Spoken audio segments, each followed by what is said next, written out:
take bays into hand or retrieve them, does that increase the likelihood that you would put bays in certain decks? I mean, it sounds like Diplo, you're going to play both of them, uh, but other decks still maybe not bays, maybe just not quite strong enough, or does this give you reason enough to maybe try to fit him in?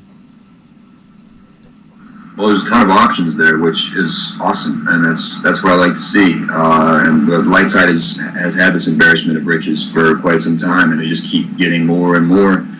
So I like to see more. I like to see more on the other side of the force. But yeah, and especially in a deck like Diplo that already plays 25 characters. I mean, you can play. You can. You're probably going to want to put Chirrut and Bays in, but you got to make some cuts somewhere. So you're going to be cutting, little cards like Torn Far or something. I can't imagine like cutting a guy like Nera because he draws. You just have to cut some little guys. I couldn't imagine cutting Trooper Chad. Yeah, Tycho maybe. Those Iranians are fierce. Yeah, they did work, man. They did, at least for a while. So okay, this card's pretty cool. I like it. So that'll be interesting to see how that works out. Next, we've got Depa Balaba, which I think was spoiled. It's Cam's player card. In that it's a player card, design maybe doesn't have a ton of involvement. Reed, do you want to talk about this one at all? Your thoughts on it? Oh, gee, what does it do? Okay, so she's a Giant Master that's not immune to attrition. Deploy 4, forfeit 6, power 4, ability 7, so she's got really low forfeit too. She's got the text about 2 lightsaber icons. If two light side force icons are here, then one string of control phase may draw a top card of reserve deck. And if there are at least 2 dark side force icons there at her location, then was she like a Towels? Is that what that is? Pretty much, yeah. She's all right. So she's like a card draw engine. So am I like expected to play her in Throne Room and then maybe pull her with one of my extra Speak with the Councils so I can draw cards during my control phase? I don't know. What did Cam have to say about this card when he spoiled it? I don't remember when he spoiled it. Did anybody? Yeah. I read Cam. I read your thing too, man. But there's just so much reading, and I don't remember exactly what you said about it. Yeah, I mean, the part I remember from his write-up was just sort of the thematics of, when they sort of did away with the sort of the legacy or the legends or whatever, and kind of rebooted the expanded universe. She got a new backstory, and he wanted this to reflect that in terms of actual gameplay, mechanic wise or anything. I don't off the top of my head recall what his thought was on that. I mean, it seems pretty obvious, potentially.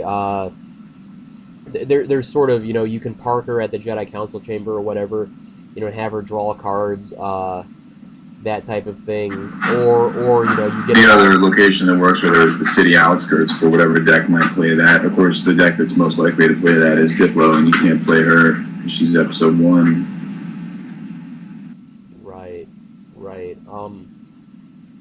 Yeah, and then I mean, I guess you get her in a battle, and she's an expensive Towels, protects more important people, I suppose. I mean, maybe you play a copy of her. That doesn't even work everywhere. It only works where there's 2 dark side force icons. I guess she'd be good in combat, right? Just as another, blaster deflection type card, essentially, to keep your. Yeah, if that were a deck, yeah. Yeah. If it were a deck. So hypothetically, she'd be good at that, I guess. If a nightclub deck ever reemerges, then she could be good there. She does both of her things at the nightclub as well, and you can put her at the JCC with the Speak. Great. All we need is reemergence of Son V. That's a drum you've been banging for years, and I don't think it's coming back anytime soon. I could be wrong, though. Is anyone keeping track of how many legacy references we've got tonight? I can't believe it. Several. No, they've all been for me too. I'm comparing everything to Legacy tonight. I didn't even plan this. Well, you hate the reset though, don't you, Reed? So. No, man, the reset's great. I love it. We wouldn't have gotten 30 some players for Nats if it wasn't for the awesome, amazing reset. All right. All right. Fair enough. Besides, nobody wants to be playing AT RTs, right? Isn't that what they were? Yeah, They were. Yeah, forget those. Those things are terrible. Yeah. So, all right. And there's another one. So Depa, Depa Bilaba. We're not sure where she fits in, but oh wait, she doesn't work in combat. Hit non-Jedi character, so never mind.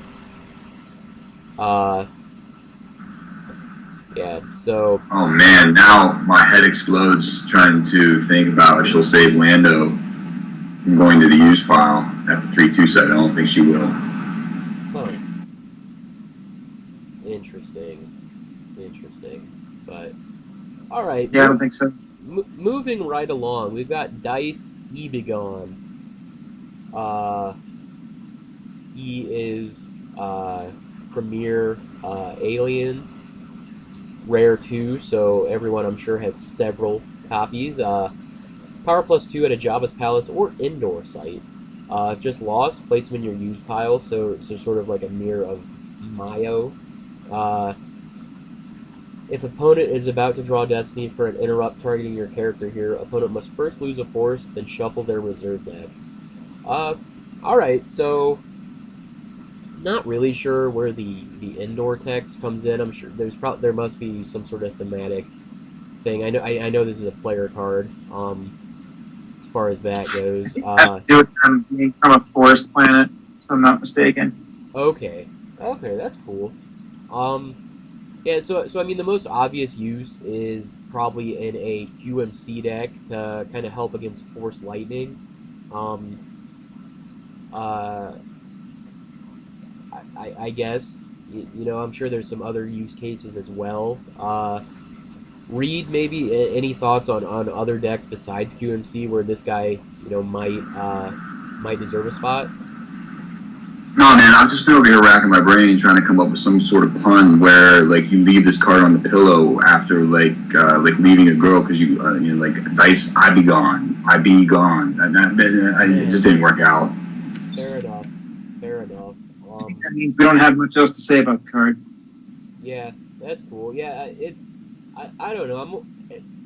Every time there's a new set of spoilers, I always wonder, you know, if there's helpers for agents in the court.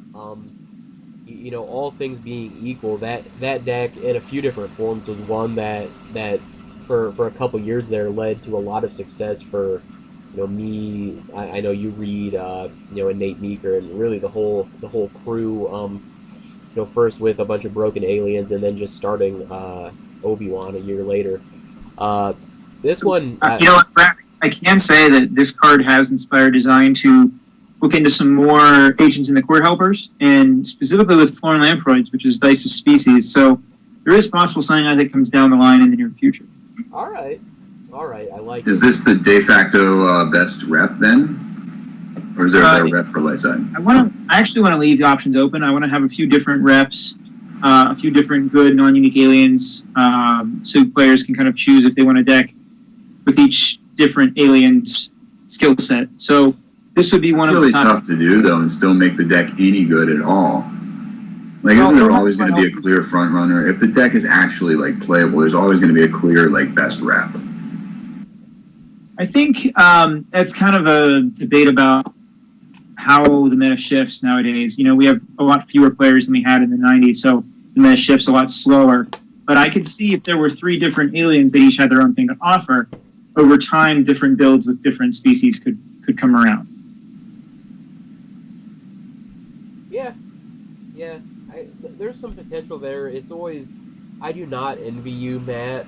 Just given you know, how crazy certain alien cards got. You know, referring back Legacy again here, but the last Virtual Set 7, this this current one's much better than that one in sense of nothing overtly broken, like basically every card in that set was. So good work there. But it's you all definitely have a challenge, trying to make these types of fringe decks, good enough where they'll get played, but not, to the point where they're oppressive. And it's so difficult sometimes. How do you make a stack of random aliens be able to hang with Darth Vader or an AT-AT? So, Dude, OG set 7 was legit. There was nothing broken in there. That's where evac first came out. Stuff didn't start getting broken until set 8. oh, was it 8 that was really degenerate? 8 was just the complete jump off a cliff. Yeah, the original Tanib was probably the strongest card in set 7. That was back when they deployed for like 2/4 or sometimes 3, I think, and added an icon on both sides. Was original set 7 where Boba Fett special edition Persona only was in? Oh, I don't think so. I could be wrong though, but I think that was another set 8 special. Okay. Set 7 had like Prince, the old Prince Iser, or however you say that guy's name. Okay. That made everybody an agent. Okay, fair enough.